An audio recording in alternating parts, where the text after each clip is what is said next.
Okay, we start. New bracha, 19th and last bracha, but not the last subject of the Amidah. We have at least one more, which is Elokai Netzor, the last paragraph that I have prepared, and we'll see if we can do Kedusha as well or not. That one I don't have prepared. Today we're going to talk about the last bracha. But to talk about the last bracha, we have to say an interesting story first, before diving in. It's a story about somebody called Napoleon. Napoleon, the president and general of the French army, who wanted to dominate and conquer the world. He wanted to capture until India and other lands in the Far East. He even captured Egypt, and he marched towards the land of Israel, where he stayed for a while. About the same time, in 1798, the great-grandson of the Baal Shem Tov, called Rabbi Nachman, arrived in Israel. He really wanted to quench his thirst for Torah and divinity, and he lived in the holy city of Tzfat. And one time, after concluding his prayers with a lot of concentration and devotion, like someone who knows the mystical part of the Torah does, he lay down on the grass to rest and fell asleep. And he had a dream there in Tzfat. He saw an old man telling him, go to Tiberia, to the city of Tiberia. You have an important mission to carry out there near the lake Kinneret. Yeah? All right. He wasted no moment. When he woke up, he said, I'm going to Tiberia. And he went to Tiberia with his things. He rented a room in the house of a fisherman right next to the lake. In the meantime, Napoleon had his headquarters in Israel at that time, at the same time, on the east side of Lake Kinneret. Also around, but not too close to where Rab Nachman was. And he was receiving reports that there was a lot of unrest in France. And he had doubts whether he should continue marching towards conquering the world, or he might lose France. He might lose his home country to someone else who would take power. And it was not easy to maintain his military discipline while dealing with this thing where they wanted to dethrone him. They wanted to take away his throne. So this was going on in Napoleon's head. When we come back to Rav Nachman, a band of soldiers were bored, decided we're going to steal and plunder and bother people, and they started doing that. And they got to the home of the fisherman, and they told the fisherman, give me all your money. He says, I don't have any money. And they started beating him. Rav Nachman hears this whole thing, and he comes down from the attic where he was staying in the little room he rented. And it says, leave the old man alone. And they got scared, but then they see this pale little man. He says, well, you're gonna defend him? You want some of this, huh? And one of them went to hit him, and then he froze. He froze like this. And the other ones also froze. They couldn't move. Nachman did something, and these guys were there frozen, and they couldn't move. And then he ordered them, grab the old man and put him on the bed and say sorry to him. Okay, so they moved for doing that. And then he ordered them never again set a foot in a Jewish home. And they left, terrified. Obviously, the story spread, and it got to Napoleon. Napoleon heard that this rabbi who can do miracles. I want to meet this guy. Napoleon asked to meet this guy, and soldiers went and brought him the unusual rabbi to talk to Napoleon.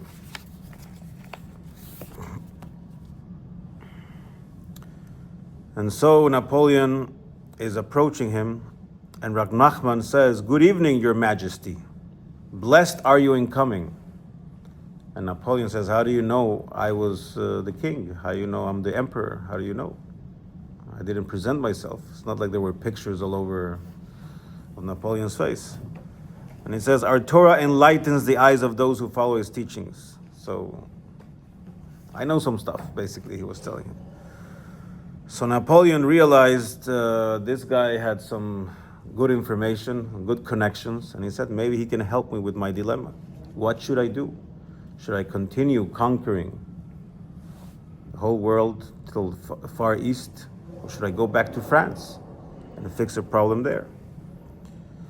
Rabbi Nachman thought about it for a while, and he said, the Creator has blessed you with exceptional qualities, and you should use them for the benefit of mankind. But the way to achieve this is not through wars and bloodshed.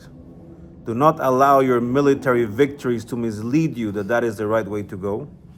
They will not bring peace to the world, and without peace, without shalom, without peace, you have nothing. Return home and help to create in your own country an exemplary country of goodness and justice and righteousness. Napoleon right away says, such a mission is not for me. I would rather live a short life full of triumph and power than a long life without it. Again, if you know stories of Napoleon, he wasn't gonna do that for that reason. He might be convinced to go back for another reason, but not for that reason. And then he said, why don't you come work for me? I could use someone like you with your knowledge. And then he said, everyone has freedom of choice in the way he wishes to live. My only wish is to serve the Almighty with all my heart and with all my soul, so I have to decline.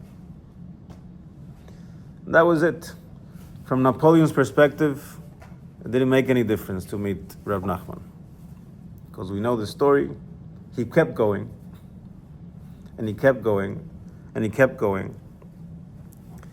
And he wanted to even conquer Russia, which was what brought his fall from power, as the Russians retreated into the winter, and 5/6 of the Napoleon's army died just trying to get to conquer Russia. And so he was dethroned in 1814, he was exiled. 1815, he thought, okay, now I can come back. He took the throne back with his army. But 100 days later, he lost another battle, because of course he had to go do battle. And the English exiled him to a little island in the middle of the Atlantic, where he died and was buried in 1821.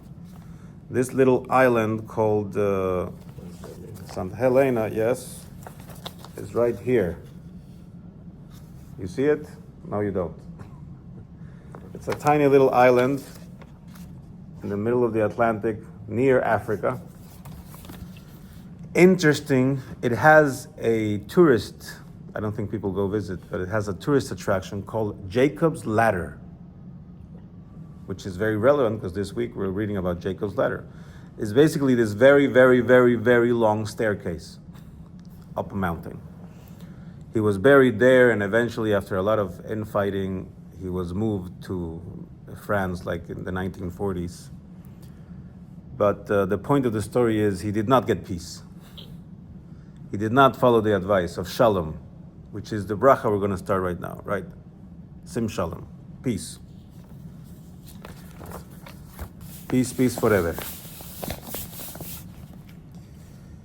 All right. So let's read the bracha and see what it says. Sim Shalom, bestow peace. Toiva uvracha, goodness and blessing. Chain, chen, v'chesed, v'rachamim, life, grace, kindness, and mercy.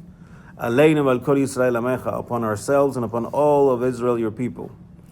Barcheinu avinu kulanu ke'echad be'or panecha. Bless us, our Father, all as one in the light of your countenance, in the light of your face.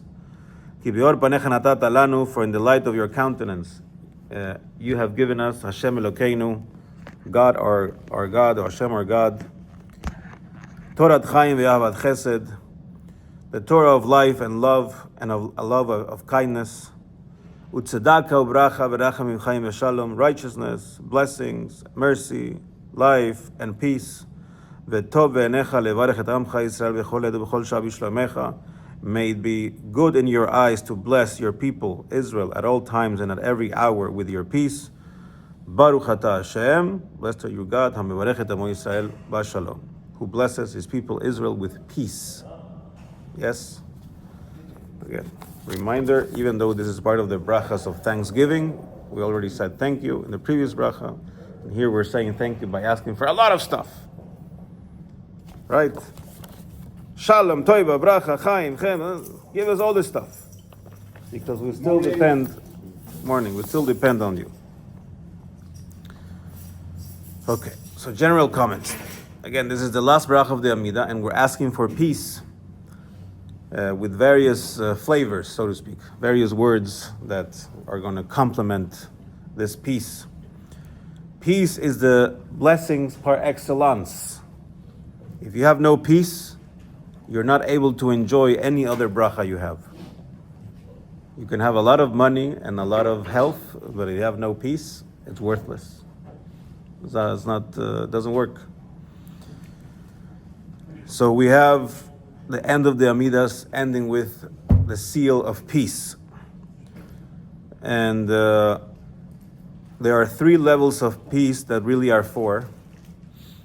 Number 1, peace with your family. Number 2, peace in your country. Number 3, peace in the world. And number 4, peace in your inner world. Inside of you, yeah? Inner peace. And now peace is not just the absence of war, even though people use those words as antonyms, right? Opposites. Peace is the alignment and the balance between things. In this case, we could talk about peace as being alignment and balance between the spiritual and the physical, between man and wife, between side A and side B, between Democrats and Republicans, between nations, Russia, Ukraine. I won't mention the other guys. But anyways, any potential conflict doesn't mean there is peace. Even though people sign peace treaties, but most of the time that just means we're not going to kill each other. But that doesn't mean we're really at peace.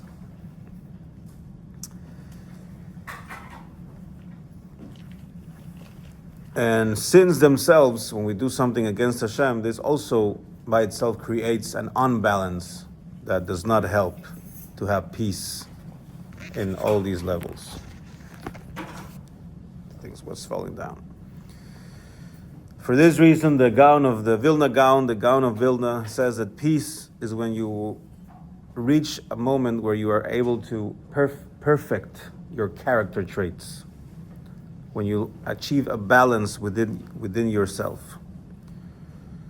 And this bracha, as we said, corresponds to Yaakov Avinu, right? Because these last 3 brachas also corresponds to the 3 patriarchs, who also asked Hashem for peace. He asked to be able to return in peace to the house of his father when he went to Haran, as he does this week. Again, when I made this class, it was not Parshas Vayetze, but he went to Haran this week, and when he's coming back, he says, "V'shavti v'shalom el beit avi v'haya Hashem li le'elokim," and if I return in peace to my father's house, and the Lord will be my God. He's asking to come back in peace.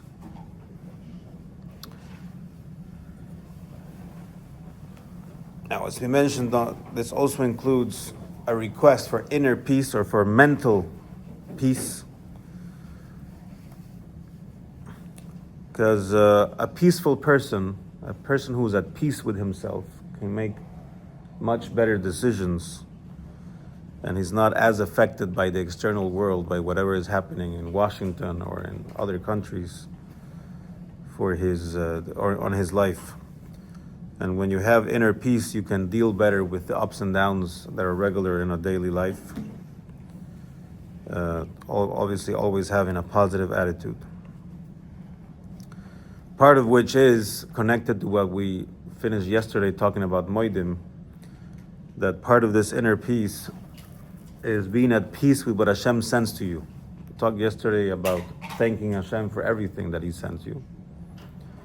And here we're mentioning that if you accept with inner peace, with mental peace, what Hashem is sending you, then as Rab Mordechai Leibovich said, if things don't come out the way you want, you should want them the way they came out. Yeah? You automatically have peace, inner peace. Things don't come out the way you want them, you should want them the way they came out. Or another book, Rabbi says, Mivchar Hapnimim says, whoever accepts with calmness whatever is out of his control, whoever makes peace with whatever is out of his control, he's really a prosperous person. You can accept, says, I don't control this, then whatever the result is, I'll accept that. And for sure, given that we are in the height of the davening, right at the end of the Amidah, asking for peace and inner peace makes total sense. What time is it? Everybody's so... I'm doing Kaddish, so that's why I want to make sure I'm ready. What time is it? 38. Yeah, everybody's making me nervous. It's like so much movement. Okay. So here at the end of davening is very appropriate for asking for peace and mental peace, because the act of davening generates peace. If you daven the right way, you will have a much more peaceful day. After you have this intimate conversation with Hashem, when you are concentrating and shushing any other type of noise that you might have, this will help you with your inner peace. And we'll just finish with a short story. It says it was a gentleman who was traveling and he lost his wallet. And Rav Avram Abish, the rabbi of the city where he came, says, don't worry, you will find your wallet. But right now, it's time to daven, it's time to pray shacharit. Pray shacharit first, and then we'll figure it out. So he prayed, and he prayed with peace. He wasn't thinking about the wallet. And as soon as he finished praying, he remembered where he left the wallet. And the rabbi says, of course, after you gather yourself back, after you compose yourself back, after you're calm again, now you can think. Now you can think properly.